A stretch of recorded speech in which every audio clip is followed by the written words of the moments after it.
Hello, everybody. Welcome to this edition of Coffee Time with Byron. I'm your host, Byron. This is episode number 52. And alongside me via StreamYard and live on YouTube and available next day on Apple, Spotify, you name it, all those good podcasts. Aaron Volpatti, former NHL player. How are you doing tonight? I'm awesome, Byron. Thanks for having me. Looking forward to chatting. Definitely. So I got to get started.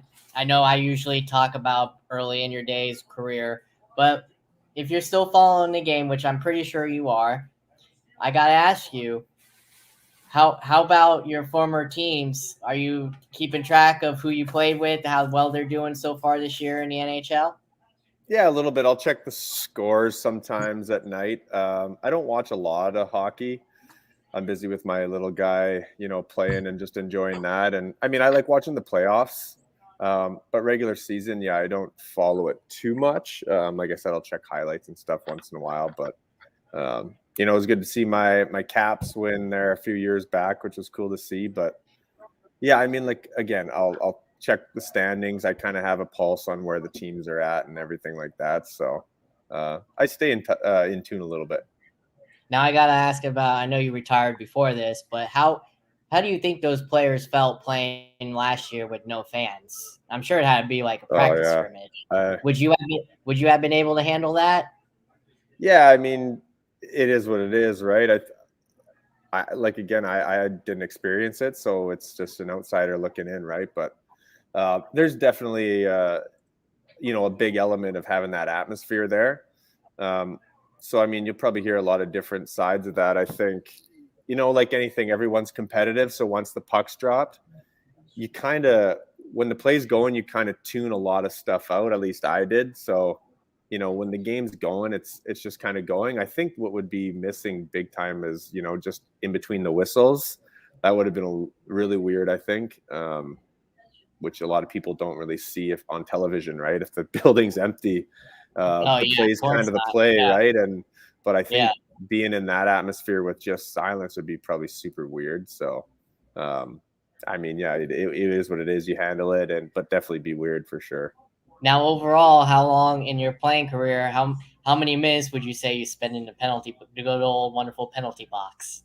I know I have to tell my son that now because he's old enough. He's just about 6, so he knows, he grasped the whole idea that I played. And with YouTube, he's like, "Daddy, can I see some more videos of you?" And let's just say, there's not a lot of goals on there, so I'm got to be careful what ones I let him watch. But yeah, definitely more time in the box than celebrating. So.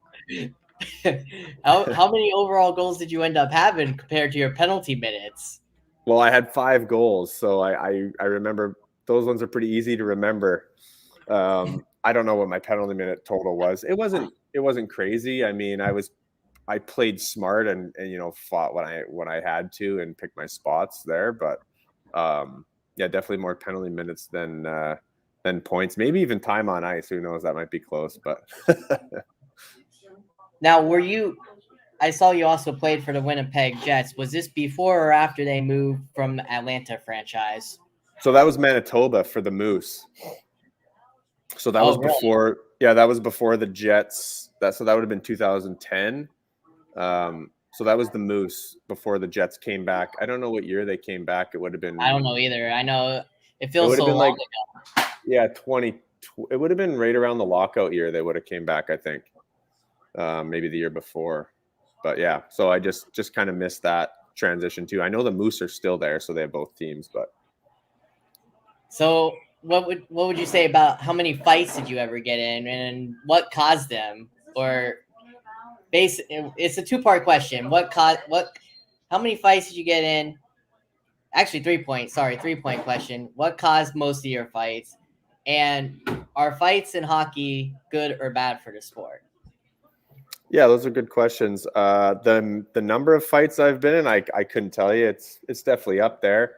My pro, I would have between 5 and 10 fights a year. Junior hockey was a little bit more.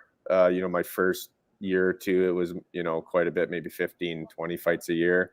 Mm-hmm. Um, but for me, I was never a fighter first. It was always skating and hitting was my game. So, and I wasn't a huge guy, but I could hit. That was always my biggest asset, and I could skate. So, from that stemmed retribution, I guess you could say. So I would always have to stand up for myself from the hits, that I dished out, and that's really what that was my biggest attribute for sure.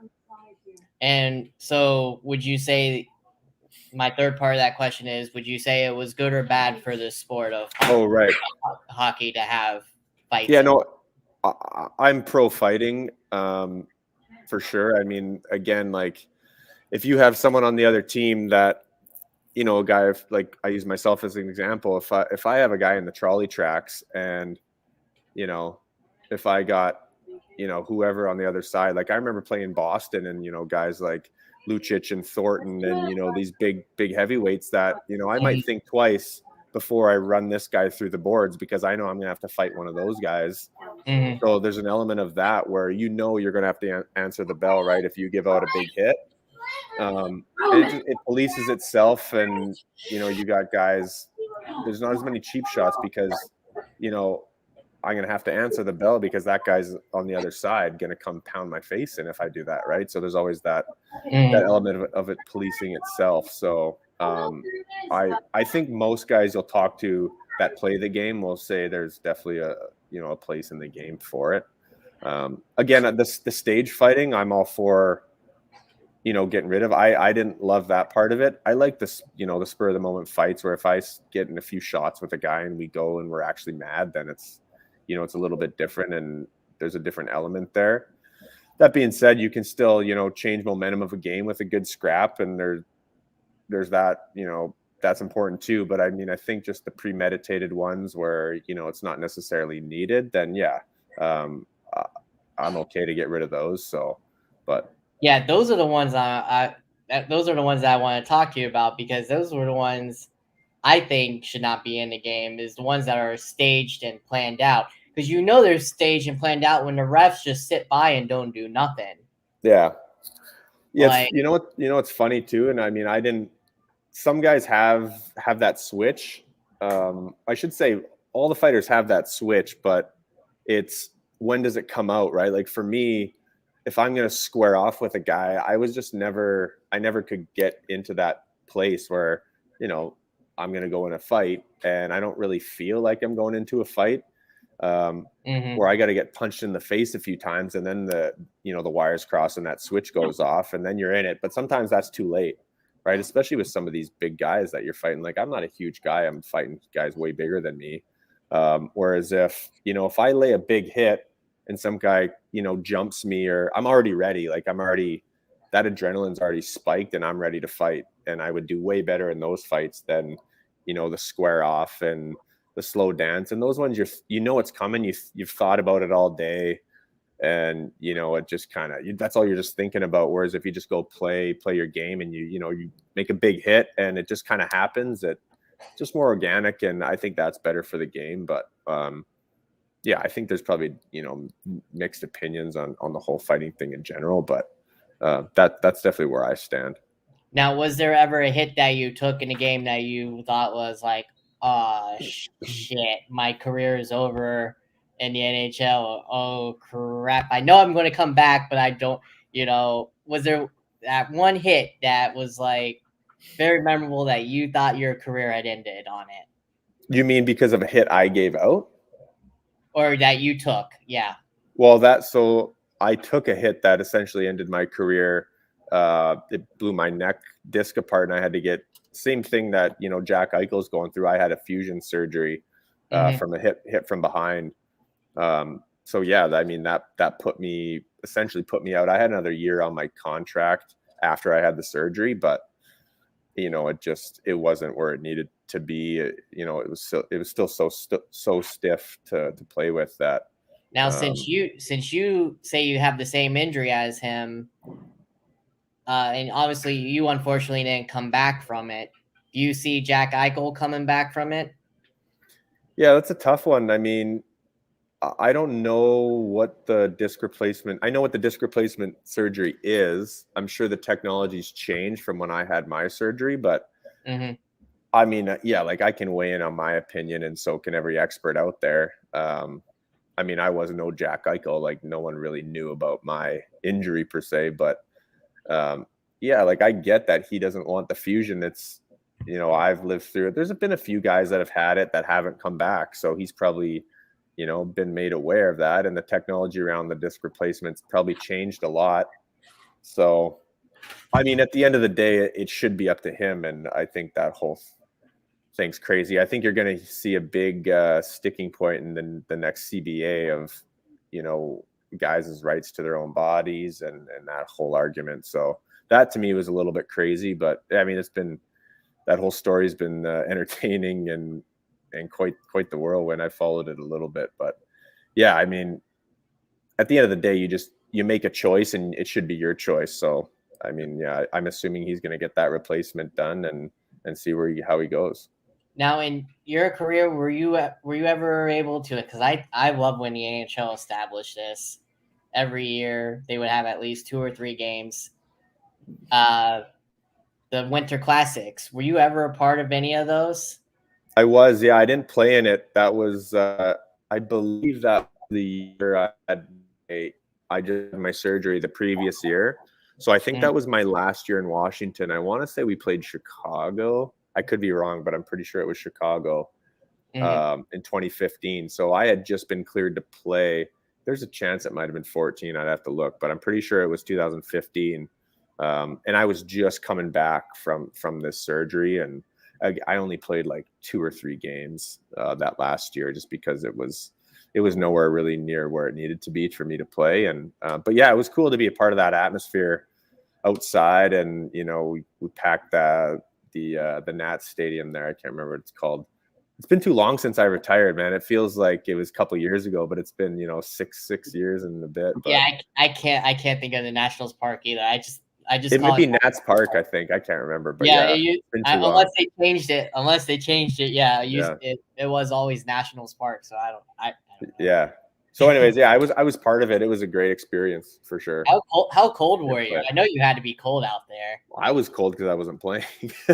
Well, yeah, I know that. Yeah. I'm sure even if you were playing, I mean, even though with that adrenaline, still you gotta be cold out there. It's got to be like below. Yeah, it was cold. It wasn't terrible. I'm used to the cold, so I mean, it wasn't terrible. So there you go. You're in Tampa, so it's different.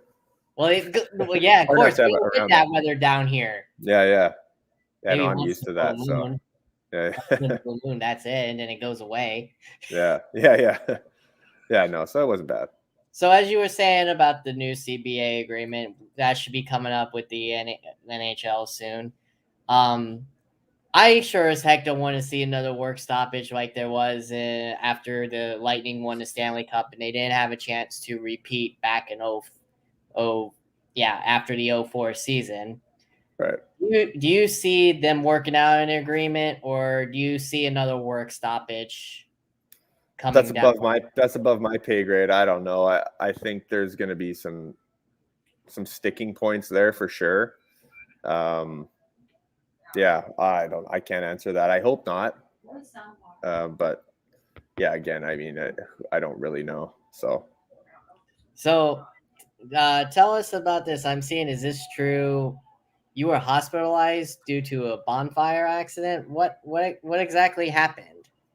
Yeah, and that's what that's what spurred my this new business I'm doing now with the coaching and stuff like that. But I was playing junior hockey here in Vernon in British Columbia. Mm-hmm.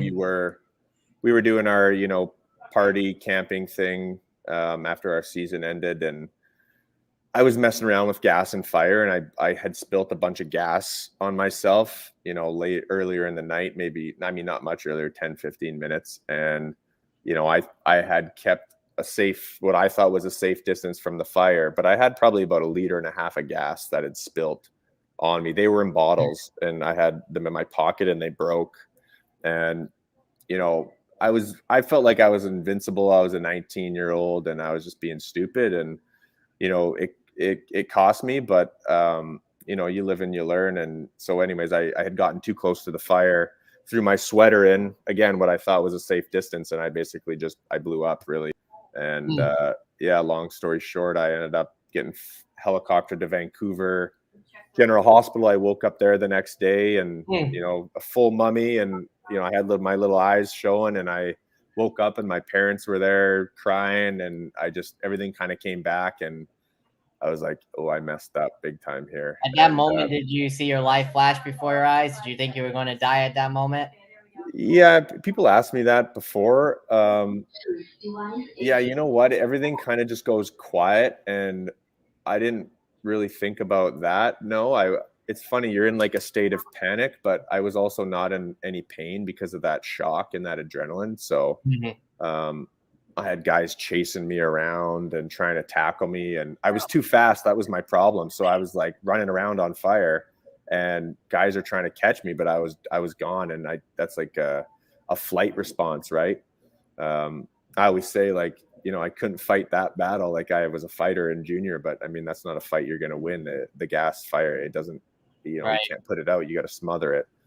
And anyways, I woke up in Vancouver, and that spurred a big journey for me. And I mean, I was told, my career was over, and that's what sort of took me down this path of, finding that inner strength and that grit to just come back and play the game again. So yeah, it was a crazy time, but it's a good story now, and it's a good lesson, that I learned. And I mean, I'm so thankful. It sounds messed up, but I'm so thankful for that experience and what it's given me and taught me. So yeah, no, it was definitely a crazy time. Any in your career, any players or coaches help you along the way? Oh, absolutely. I mean, a lot of people early in my day were really good. I mean, my parents obviously were awesome. They just they let me do my thing, and they just said, as long as you're having fun and you want to do it, go as far as you can. And yeah, no pressure. I had a GM coach early in my days that I remember he sat down with me and said, this is when I was just moving up the ranks and going into junior A. And, again, I wasn't like a super skilled player by any means. I just kind of snuck my way in up the ranks, and I was just good enough. Right. And he sat me down and he said, don't ever forget who you are. He's like, you're not a goal scorer. And, I'll never forget that, of just really just embracing that role. Right. Especially as you move up, there's so much parity, and the guys, everyone's just that much better. And you soon realize how hard it is to keep climbing those ranks. And for me, it was just being the best at my role. And that's what I did. And through that, I did add layers of the offense way later down the road at college. But yeah, I would say probably in the early days, especially, some of those mentors I had were huge. So I'm going to put you on the spot here. Which is more memorable to you? Your first goal in the NHL or being drafted by your first team? I was never drafted, but I would say I'd say my first game was my most memorable. Yeah. Because I mean, when you sign, like, even if you're drafted, it doesn't mean you're going to play, right? And a lot of people mistake that, right? So even when I signed as a free agent out of college, the work really had just begun, right? I mean, it's a two-way contract. Lots of guys sign and never end up going anywhere, or not anywhere, but making it to the NHL, right? So definitely that first game was definitely the highlight. Yeah. What do you remember about your first goal, or has it been so long that you don't remember? Oh no, you don't forget that one. No. It was an awesome goal. I remember it was in St. Louis, and I was playing with Tanner Glass and Alex Balduke, both similar kind of grinders. And I remember it perfectly. I was the last guy in the zone, and Glasser made a big hit in the corner, blew this guy up, this D-man up, and then Balduke kind of got it, turned and spun and fired the puck to me, and I was just in front of the net. And it's funny, like I probably should have one-timed it, but I just caught it, and I'm like, just get it on net. And luckily Halak, who I actually later played with, I timed it so he slid over and I put it through his 5-hole. If I could have one-timed it, I probably would have, and he would have saved it. So I held it for just long enough and slid it by him. Ever talked to any of those guys that you've had privilege to work with in with your teams or any teams? Have you ever had any? Do you still have any contact with them? Yeah, I mean, not a lot really. I mean, you play with so many guys, and it's different if you're in, one spot for a long, long time. I spent a few years at each, and I mean, maybe you classify that as a long time. So, but I keep in touch with, a handful of guys that I ever played with. And so not a lot, but, when those guys won the cup, I, sent a couple texts out. And I mean, in Vancouver, I don't know anyone on the team now. It's just everyone's gone, right? Yeah, So pretty much. I think that I don't even know if there's one guy that's still there. I don't think so either. I think like as soon as they shipped out like guys like Edler and the Sadines retired, that was kind of the last of it, right? That was it, yeah. That was it. So it's totally there's just a lot of turnover. Like in Washington, they still have the core group together there that I played with most of those guys. But so yeah, I mean I keep in touch with a handful of guys, not a ton. Did you ever get to play with the Sadines? Yep. How was that? Two veterans. It was awesome. Yeah, they were great guys. Were they by far the leaders in the locker room, would you say? They were, but they were more leaders, by action, and they were never rah-rah, pretty quiet, humble guys that, led by example. And just the stuff that they did on the daily was, it was pretty cool to be a part of. Like, I remember, doing penalty kill practice, and they're on the power play and just making me look stupid, just putting saucer passes over my head. And it was pretty cool. But yeah, no, they're great guys, great leaders. And I run into them every now and then. But yeah, great guys. Did they ever talk to you and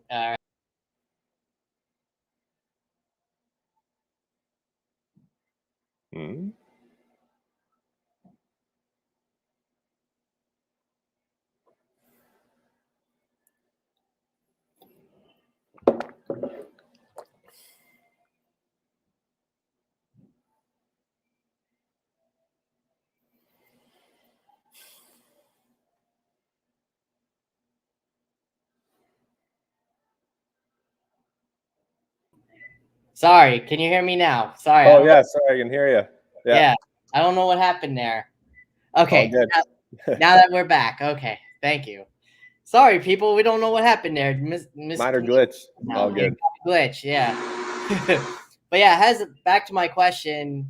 As I was asking you, did they have any advice for you since you did play with them and they were veterans? Did they help you along your journey as well?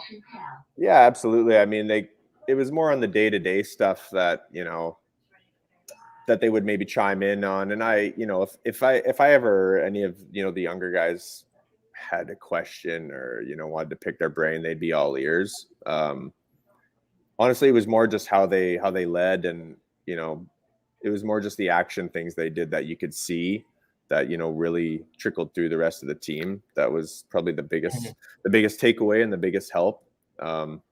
If I had a question, which I never really went to them with anything, I knew my role, I knew my job, and I didn't feel the need to necessarily like go to them with anything, that I was maybe going through or anything like that. I was trying to stay in the league and stay on the team, and like I said, I knew what my role was. So now, sorry. So in your career, before you signed, did you know you were never going to get drafted? How'd you get scouted? How did that process work? How'd you get into on your first team? Who scouted you, and how did that process go instead of being drafted, since you weren't drafted? Yeah, that's sort of part of my story. Is I was never, like I said, I was never really that good of a player. I just kind of snuck in to junior and snuck into college, and I mean, no pro team knew who I was until I was 24 years old. I'd gotten into Brown, and that was kind of it for me. That was my NHL, and I had gotten there, and that, like I said, that was the top for me. And then after my junior year at Brown, one of the assistant coaches, he came up to me and after one of our exit interviews, and he said, "Hey, you ever thought about playing pro hockey?" And I kind of just laughed at him. I'm like, "No, I've legit never thought that." I was 24 years old, and no one had talked to me. And so I just figured, I was older and I was doing my degree, and that was going to be the end of hockey, and that was it. And he said, some East Coast and American League teams are starting to ask about you. And I went home that night, and similar to my experience in the burn unit recovering from that injury, I figured, if I can do that, if I can come back from that injury and even come back to play hockey and get a scholarship, like, why can't I make the NHL? That seemed less of a task than the former, right? And I made a choice that night, and I again went to work with the visualization stuff that really helped me get out of the hospital and just really work that mindset. And then again, like, people look at my stats and they think, you kind of figured it out that last year or you got lucky, but that's really what it was. It was me going back to that visualization and that mindset. And again, it worked again. And I in 1 year, I went from no one knowing who I was to, probably a top 5 prospect in the NCAA. So as soon as that senior year started, things started happening, and it kind of snowballed for me.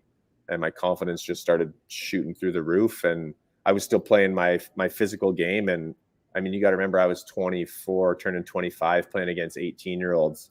And so I had packed on a lot of muscle, and I was, playing my role. I was hurting guys, and I was also scoring goals, and that got a lot of attention. And so I started talking with teams fairly early that year. And I ended up signing with Vancouver that March. And it's funny because I was never really supposed to make it. No one knew who I was. So I remember calling my parents after I signed, and they thought I was full of it. They didn't believe me because I never told them that I was, getting some attention from the NHL, and they thought I was joking, and they're like, "Okay, seriously though?" And I'm like, "No, seriously, I signed with Vancouver."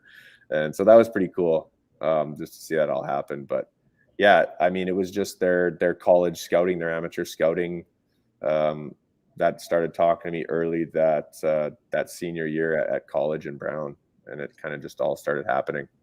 Now, saying that you said about yourself that people told you that you weren't going to make it and all that, did you have that fear in the back of your mind that I could get scouted, I could sign, and I did, and obviously I did sign. Did you have that fear in the back of your mind that you would possibly not be able to make it into the NHL, that all you would have been is like basically what MLB players somewhat feel like when they're stuck in the minors and they never get called up? Is that how you felt at one point in time before you ever got that call up? No, it wasn't at all. Like, again, when I went to college, that when I went there, that was my NHL. That was what I thought was my peak. And after that senior or junior year, like I mentioned, and I made that choice that, I'm going to play in the NHL. And it was just, with the visualization stuff was so huge for me that I just knew that's where I was going, and it happened. And again, I would have seen that through until it happened. And then for me, it happened fairly quickly. Once I had signed, I spent a few months in the minors, but no, there was never a fear there, for sure. Because again, I think it's different if you're, a first round pick and there's a lot of pressure on you to make it. There was never any pressure on me to make it. No one knew who I was. So I didn't feel pressure at all. The rest was kind of gravy, as you'd say. I went to college, and I didn't even consider pro hockey when I went there. So, the rest was just, like I said, icing on the cake. So unfortunately, like you said, you had that career-ending injury, like what Jack Eichel's going through. Did you know for sure that was it, or did you want to try and come back and play? What was going through your body, or what was your body telling you? No, my plan was absolutely to come back and play.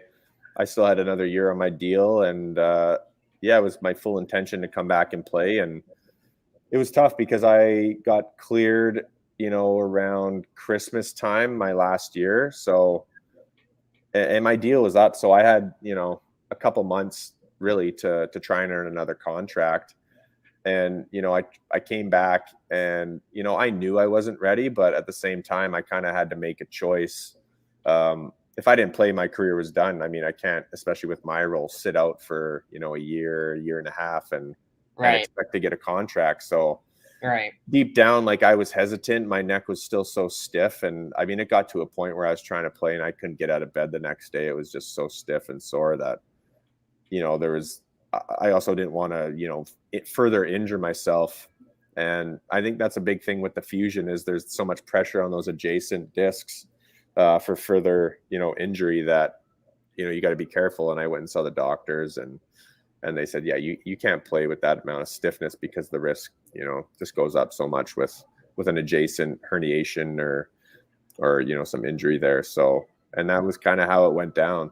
So no, my full intention obviously was to come back and play, and that's why I got the surgery. But again, I don't know what the technology is with the disc replacement now. It's probably different than it was, Right, 7, 8 years ago. This is so, and it's not totally new. Like even then, it's been around, but I don't know with athletes maybe how.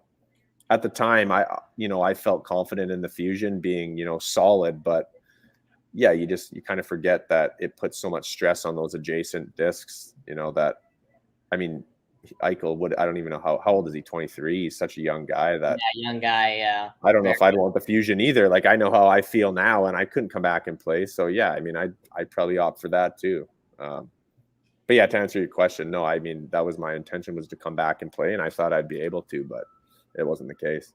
Now I also saw, and you can tell me if this is true or not, you also had a torn labrum injury as well. Yeah, I did. Now, yeah, I had lots of injuries. Now, I never had that, but tell the audience how brutal of an injury is that, and how long does it take to actually come back from that kind of injury? I mean, it's a pretty common injury. We have the labrum in our shoulders and our hips, and guys have some of the hip issues too with the labrum. But basically, it's what keeps your shoulder in that socket, and if it tears, that it can pop out easier, right? So, yeah, the recovery sucked. I mean, it's not great, but it's usually a 4 to 6 month, window to come back. Basically, they just put some anchors into that bone and basically sew that labrum back up, and it just takes a while to heal. So, yeah, I mean, the recovery, it's a shoulder. It's just a lot of rest and light movement and stuff, and not a lot different than the neck stuff. The neck, you're pretty just immobilized for the first while. But yeah, again, it's pretty common, especially in, I mean, I don't know, maybe in all sports, but definitely hockey. There's a lot of guys that get shoulder surgeries. It's something that you can sometimes play with. It really just depends on how much your shoulder's moving. Like mine got to a point where it was kind of slipping in and out all the time, and that just causes more problems. So it was one of those things where it was bothering me earlier in the year. So I decided to get it fixed then, and hopefully come back later in the year. So, but yeah, I mean, I was hurt. I was healthy scratched a lot, but I was hurt a lot too. And I think I played 5 and a bit years, but yeah, I didn't end up with a lot of games just based on injury and, healthy scratch. It's a competitive league, right? So, hey, I mean, yeah, hockey is, to me, I know they say football is the brutal sport, but I say hockey is a lot more worse than football. I don't know. I think it's just the wear and tear of a long game, like playing 82 games, which is tough, right? Yeah, you're playing 82 games, which is more than the NFL. Yeah. And you're not playing on grass. You're playing on ice. Yeah, well, especially like now the guy's getting bigger and faster, and I mean, you got a 220 plus pound guy coming at you skating 40 kilometers an hour. Like that's essentially almost a car accident, right? So yeah, you can get hurt. Yeah. Yeah, exactly. So, so I know you had, like you said, you had a brief career. So out of the chances you've had to play in the NHL, what places did you enjoy playing at when you had the chance to play? What places? What arenas? What cities? And what fan Oh bases yeah, did yeah. you play? I mean, I always loved. I was off the top of my head, my top 5 or top 3 to 5 would be like Nashville, New York, Chicago. I mean, there's a lot of good cities. California, and I like going down to Florida. Was good. It was nice to go to the warm spots like Florida, California, and then yeah, I like I said, bet. probably New York, Nashville, Chicago was great. Yeah, I would probably say those. I mean, Nashville was always one of those ones where when I got healthy scratched, I was like, well, it could be worse. I'll just go listen to some live music for the day, you know. But There you go. yeah, How was the fan bases? Did they get on your skin at all as a team? How did you enjoy the fan bases yeah, the when you fan were playing bases were good, sports? and actually, like that's when I went to Washington. I really got an appreciation for how good they are there. I mean, that's one of the best buildings in the league, and a lot of people don't maybe realize that, maybe from a fan standpoint.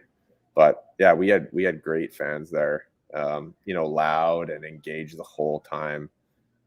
So they would definitely be up there. You know what? I mean, all the fan bases, have their quirks and different things, and some are better than others, and um, yeah, it's just different. Like it's funny because being in Canada, people just think that all the Canadian teams are the best places to watch the Right, games live, but it's really right, not the case. We have there's a lot of corporate, right? When you go to Toronto or Vancouver, and we think it's like this great atmosphere, but yeah, you go down to some of like the Washingtons and Bostons and Chicago's, it's like that. It's loud the whole time, well, yeah, right? look at down here. Yeah, in Tampa, like you Tampa, guys got a great every, spot. not everybody, but us in the Tampa Bay area / wherever, Orlando and all that area, we're considered hockey town, not Detroit. Right. I, Yeah. I, I don't consider it that. I don't. I mean, yes, I am a fan of the Bolts, but I don't consider that. I mean, Yeah. all fan bases get hyped up and revved up for the. I mean, you can't say one particular fan base is the better. Right. They all They have, all do. They all get ramped yeah, up. It's totally. Yeah. so. But I mean, yeah, I would say like probably the top. I mean, if you want to go strictly based on loudness, I would say like San Jose, Yeah, Chicago. I would say those I would, places. Yeah. and I would put Washington right there. Like it's, I would say those are probably the top 3 in terms of like the loudest. Yeah. Which a lot of people wouldn't think, right? Yeah, exactly. I Yeah. wouldn't think that. Uh, now you you played against, of course, you played for the Capitals and you played with Vancouver. What rival team in your divisions gave you the most fits when you played? Yeah. When Vancouver, I mean, I always remember that California trip when I was playing was always, I mean, it's not the case now. They're not the top teams, but when we played that trip, I mean, it was fun going to California, but those were some of the top 3 teams in the league, right? And it was a grind. So you'd play San Jose, LA, and Anaheim. And Mm, it was tough to get, 3 out of 6 points even. They were such powerhouses. yeah, Um, so I would say probably, that was definitely, I remember that trip specifically. And then in Washington, I mean, we had really good rivalries with Philly. I remember we had a few good line brawls with them. Uh, that one sticks out.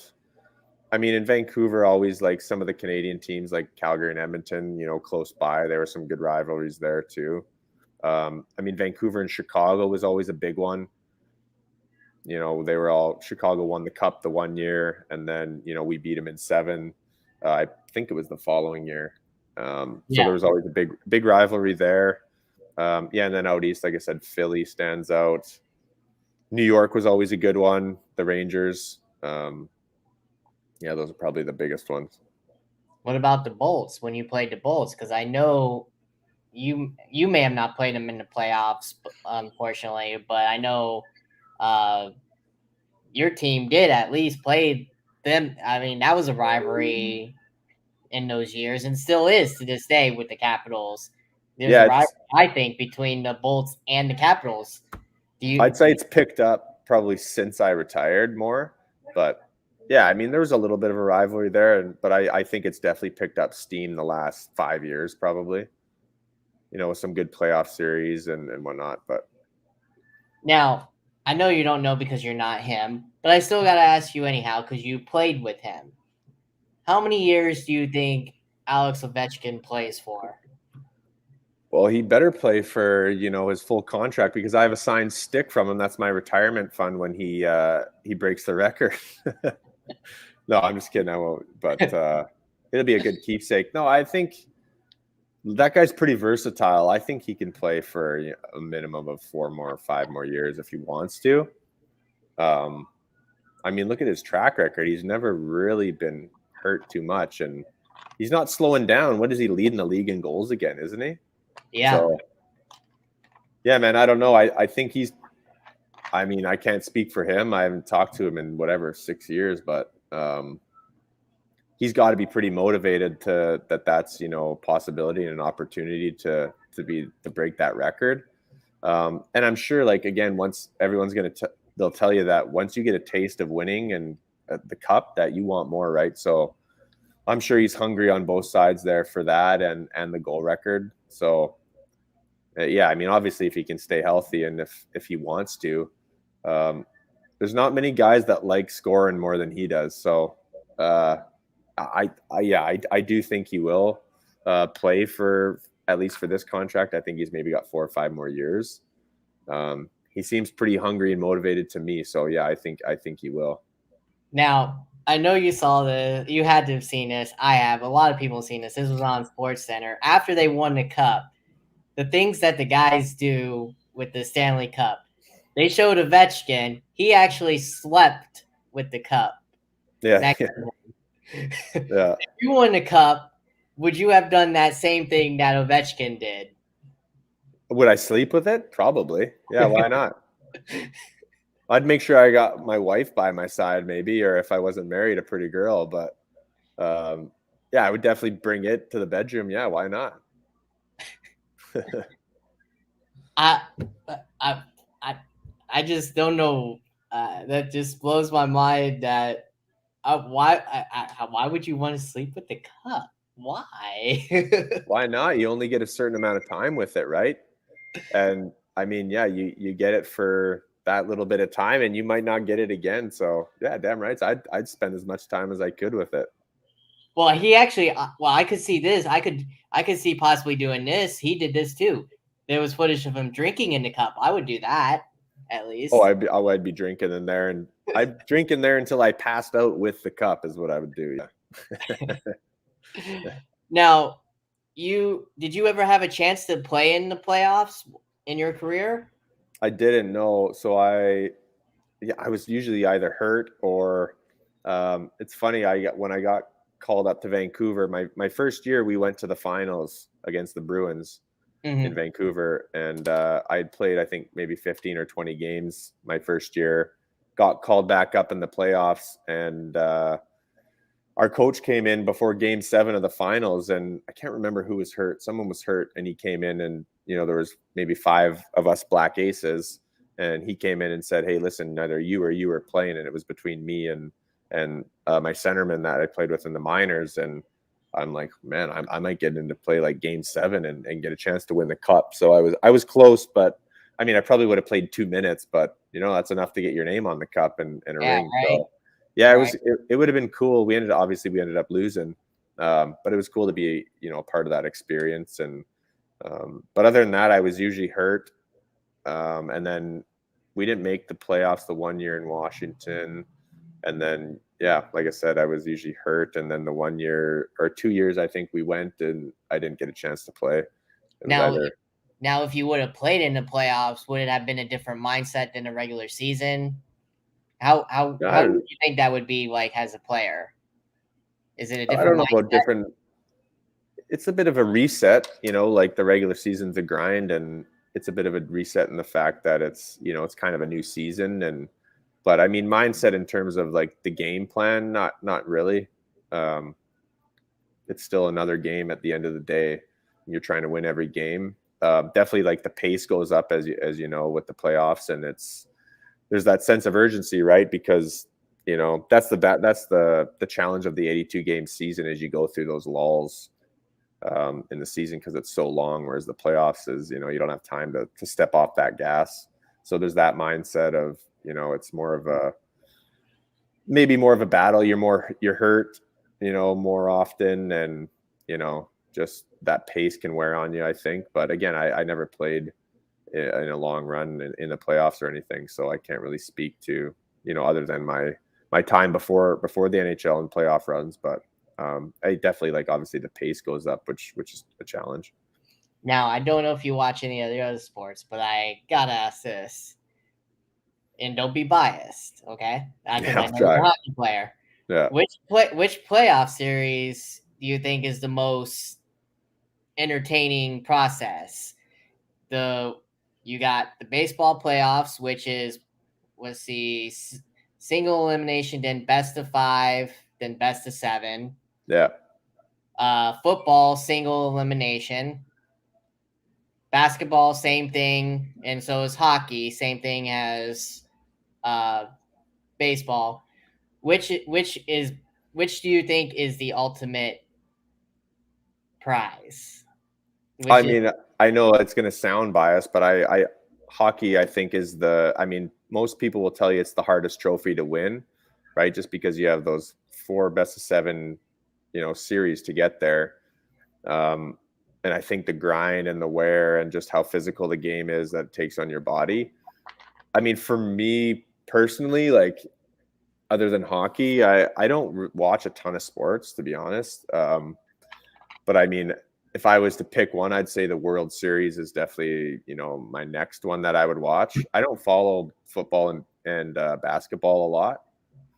I don't know. I just had never really gotten into it too much, but I like watching them live. Like, I love going to the Wizards games, and, you get really more of an appreciation for it, I think, seeing it live. But yeah, definitely hockey's got to be number one, just on, the excitement and the pace. Sometimes football, I struggle a little bit with all the stoppages. Yeah. So for me, I like the fast paced stuff.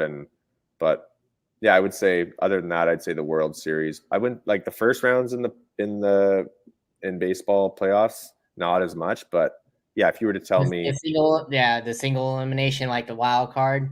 Yeah, like, if you were to tell me, hey, you got the finals for the championship in these 3 other sports, because I'm going to be biased and pick hockey for number one, I would pick the World Series for the next one. Yeah. That's probably how I would, and that's how probably I would do it. And I'm a baseball fan. I would pick the Stanley Cup by far. Yeah. World Series, football, and then NBA, because honestly, I have to be biased on that. That's my least favorite sport, NBA. I don't really follow it like I used to. So yeah, I have to say those 4 in order. Yeah. No, I'd probably agree. So what are you doing nowadays? Tell the audience, since you're happily retired now, and I heard you got a kid, just like I have 2 of my own as well. Yeah. What are you doing now? What are you doing nowadays with yourself? Yeah, so I mean, it's tough when I retired at 30, and you start kicking open doors, right? I had basically a pre-med degree from college, and like a lot of people, my interest shifted, and I went into wealth management for a few years. Ultimately didn't love that, and again, like I said, you kick open a door, and you don't know if it's the right one. I thought it was, and it was just something that I didn't see myself doing long term. And and then I always had this book was a side project for me, and writing my story with coming back from this burn injury and making it to the NHL, which was again such a long shot for me, especially with this injury. It was always a side project, and with COVID, I said, okay, it's time to sit down and write the book. So I wrote that, and it's being edited right now. And through that came, I was about halfway through, 3/4 of the way through, and I kind of had a light bulb moment. And I said, this is what I need to do is to teach people, with the visualization and the stuff that I learned that helped, get me through that injury and get me to the NHL. And And I've had a lot of shit happen after retirement that's taken me down some dark paths and some dark times. And again, it's really saved my life in that sense too. So yeah, again, with the book, I had that sort of that light bulb, and I said, okay, this is what I need to do. And so I've been doing that, teaching visualization specifically. And I mean, to go even further, like story work, visualization, where, you know, with my clients, I sit down and we work their movie. You know, like everyone's got a movie in their life. What do you want that movie to look like? And to visualize and see that process. And again, we, you know, adding layers to that, and how can you make it more real? And I mean, there's a biology to it too, right? Where you're changing those pathways in your brain the more you do it through repetition, and changing that biology and you know, at a cellular level. And that's where people like, okay, so it's not just voodoo, like it actually works, and it really does, right? And I know that through my own experience, and you know, even through my own studies. So it's really powerful for me. It's changed my life. So that's what I've been doing, is I've been doing the coaching with that specific visualization course. It's a 12-week course that takes up most of my time right now, working with my clients, and specifically athletes right now. You know, that long term, I think it might translate, or you know, or expand to other people as well, and we'll see where that goes. But right now I'm really liking it, and just working with athletes specifically, and doing the speaking thing as well. So really I have, you know, like inspirational speaking. So I have my book, coaching, speaking, and they're all, you know, overlap with the same message of, you know, grit and visualization, and, you know, going through adversity, and just how, you know, how visualization can really help you and change your life if, you know, if you really work on it. So that's what I'm doing. Yeah. Now, before you decided to do all that and write the book and all that, did you ever decide in your back of your mind that you would want to ever like coach hockey or be an analyst for a team? Did that ever cross in the back of your mind after you retired? Not really. No, I never had a desire to stay in the game in that sense. Yeah, coaching was just never really on my radar, to be honest. I kicked around the idea of a scout for a little bit, but yeah, again, I don't know. I really like learning, and you know, with my degree, and basically, like I said, pre-med, I was really into, you know, the science of everything, and specifically sport, and you know, the mental side of it. And you know, I pivoted for a little bit with the wealth management stuff, but now I've kind of circled back and really, you know, taken off with that and the coaching. So There you go. There you yeah, go. So my last question to you is, before we let you go, it's been fun. yeah. I asked this to all my guests. I'm going to put you on the spot here. All right. So define your career in one word. What would you say it is? Ooh, that's a good one. I would say journey. It was a journey. Couldn't have said it any better. Yeah. And actually, a bonus question. I know you don't keep up with that much, and I know it's still early in the season. The two teams you see going in the Stanley Cup Finals, who are you predicting? Oh, that's a good one too. I haven't been following it too much, but I'm gonna probably have to go with. I know Carolina was off to a hot start, so maybe I'll go Carolina and. Oh man, yeah, you got me there. I don't follow it too much, but let's go. Who's in the West? I'm gonna go Carolina, St. Louis. There you go. That's a good pick. You heard it here first. I better go throw some money down on it. Yeah, there you go. Throw some money down. Hey, you might win. Yeah. Right? But Yeah, definitely, it was fun. I appreciate it. Thank you. You're more than happy to come on as many times as you want. I've got your contact info. Yeah, you do. Yeah, man. I appreciate it. It's been fun, and thanks for having me. Definitely, and please, like I said before we got on the air, feel free to share. So grow the audience. Feel free to share it. You bet. Sounds good. It was awesome. Yeah, you have a good night. Stay safe. Cheers, man. Yeah, you too. Thanks. Definitely. Will do. Take care. Have a good night. Yeah, you too. Bye.